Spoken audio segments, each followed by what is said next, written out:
Hey, what's up y'all? Paul Che here, and today I'm going to be showing off my manga haul before the year of 2017 ends.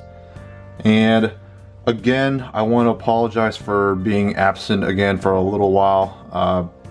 I've just been extremely busy with work. It's kept me so backed up with a lot of things, and I just haven't had the time to make any videos. So you guys are probably wondering if I'm going to continue making videos. Yes, I will. It's just I cannot guarantee weekly uploads or bi-weekly uploads. I will just upload and make videos whenever I can, and I will post it up. So again, I apologize, but I will continue to make videos. So to start off, we'll start off with Dark Horse. We've got Blade of the Immortal, the 4th omnibus. This is still a really high quality, released by surprisingly by Dark Horse, and I think the 10th volume is going to be the last one because these are 3-in-1s, and yeah, if you do the math, I mean, the 10th volume should be the last one. Who knows? But I still love this manga, and it still continues to be really good. Next up, we got 7 Seas. First one up on 7 Seas is a guilty pleasure of mine, and it is There's a Demon Lord on the Ford. I'm not gonna say too much about it. It's just one of those really goofy, silly mangas that for some reason I enjoy reading. There is a lot of fan service in this, but for some reason I'm just drawn into it and I actually enjoy it. So yeah, this is a guilty pleasure of mine. Alright, the last one of 7 Seas, and this is a very interesting pickup, and it is called Magical Girl Spec Ops Asuka. I did some research and I was trying to find something different, and when I stumbled upon this, it described it as a dark magical girl series, kind of like Madoka Magica, but it had a military twist to it. So that was different, I guess. I mean, you don't see magical girls with guns and like I'm talking about military rifles and stuff. So I checked it out, and I have to say, after reading this first volume, it's pretty interesting. I'm not gonna lie, it's not the greatest, but it is still a pretty interesting read. I think I will continue to read this because I mean, like I said, I was looking for something different, and this is different in my book. All right, next up we have in our Viz Media. The first one is The Promised Neverland. This is something that has been highly anticipated, hyped up, and that has been pretty much breaking records in the Shonen Jump over there in Japan. I've seen a lot of videos of it, a lot of recommendation. People are saying that this has potential to become one of the big 3s, or I don't know, taking over Naruto's or Bleach's spot. But this is a very good horror manga that I've been waiting for as well too. I don't want to say too much because it'll spoil it, so you're gonna have to check it out yourself. But I'm really glad that we finally have this in the United States. I remember pre-ordering this back in back in March earlier this year, and it's finally here. Next one is Platinum End. Yeah, say what you will about this series. I mean, the art is still amazing, but I mean, the story is somewhat questionable. But the art itself, I mean, I guess outweighs the negatives of this series. So that is that. Next one is Yona of the Dawn, Volume 9. This is still a really strong shoujo manga that I am reading, and probably the only shoujo manga that I like. And I think I'm not sure how long this is gonna go, but I mean, typically shoujo manga, I mean, depending on how good they are, they do run for a while. So I mean, I'm looking forward to more of Yona of the Dawn. Next one we have is Children of the Whales. Now this is apparently, when I did some research on this before getting into this, apparently this is categorized as a shoujo manga, which When I read it, I kind of didn't see any show. It didn't feel shoujo to me, but I guess I can see why.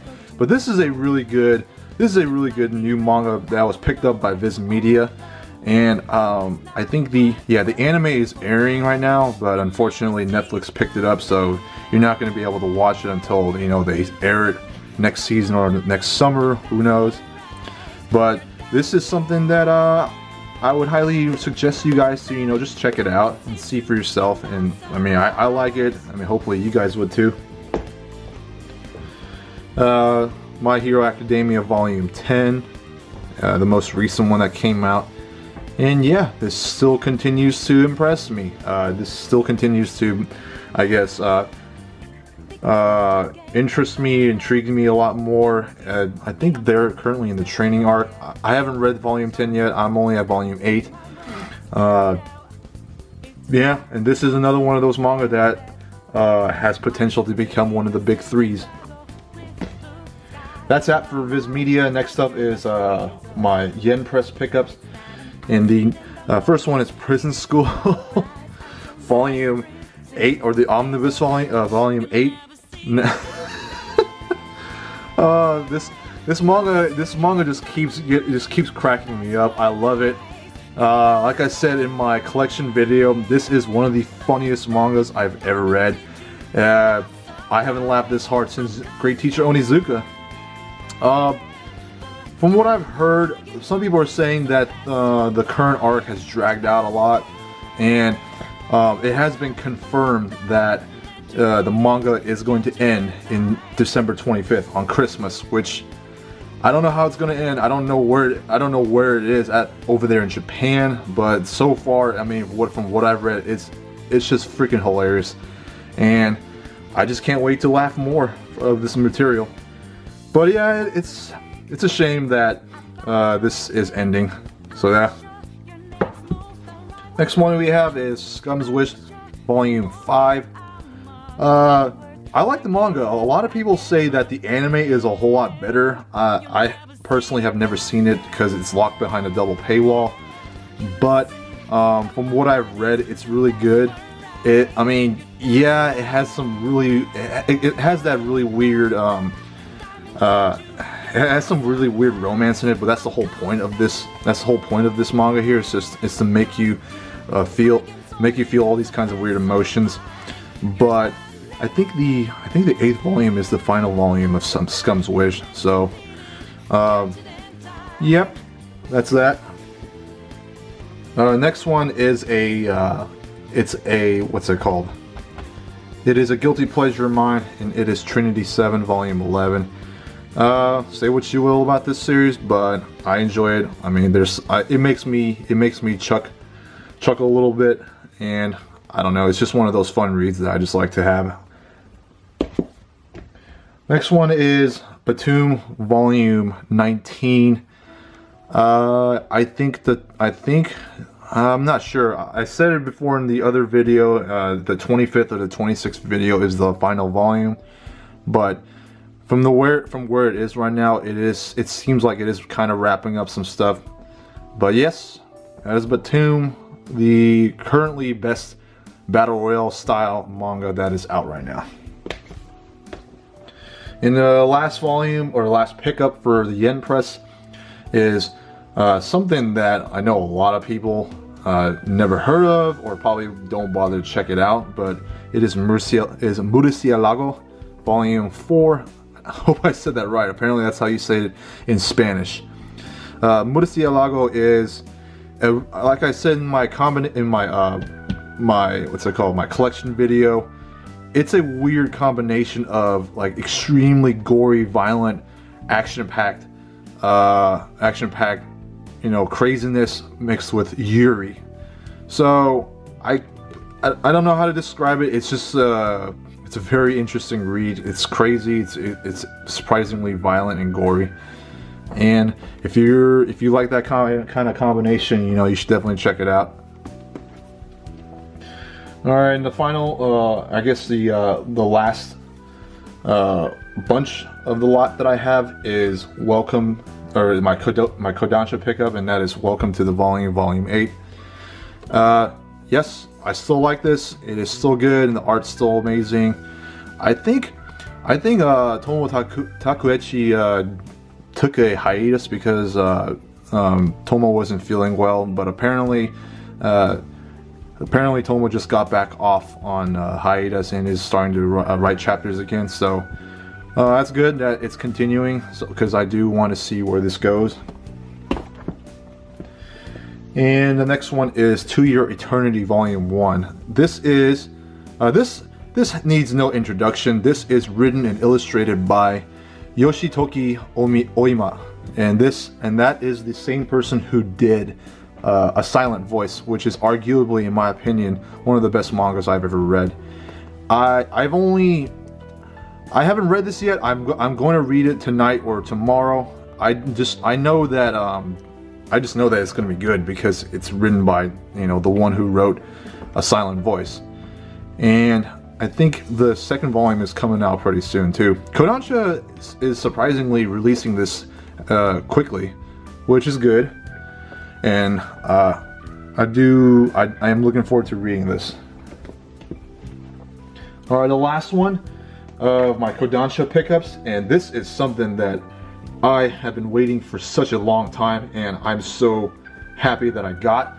It is Battle Angel Aleta, the deluxe edition, hardcover deluxe edition. This is, first of all, before we get into Battle Angel Aleta, let's talk about the quality of this release. This is the same hardcover quality release as the what's it called, the Ghost in the Shell ones that they recently released, and I must say that Kodansha went all out on this. It's a 2-in-1 omnibus, and it's only well, it says $30, but you can get it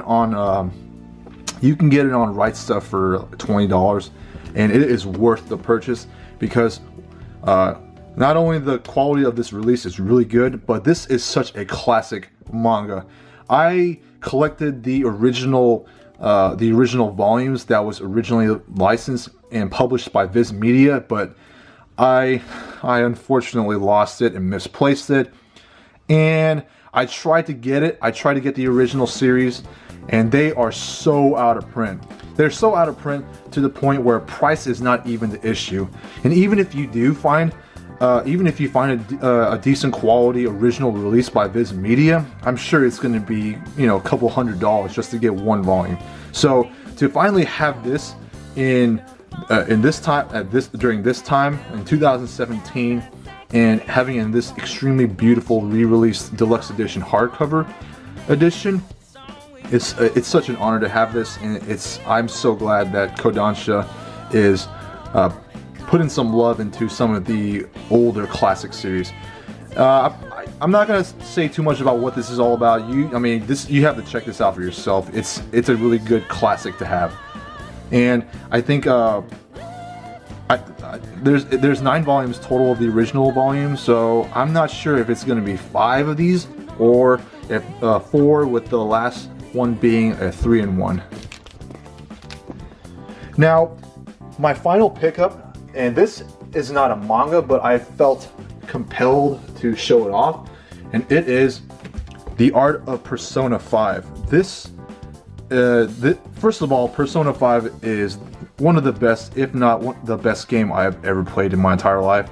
It is the epitome of what all JRPG games should be, and I have to say, the quality of this release is great. I mean, it shows off all the amazing artwork of Persona 5, and basically has a lot of information about it as well too.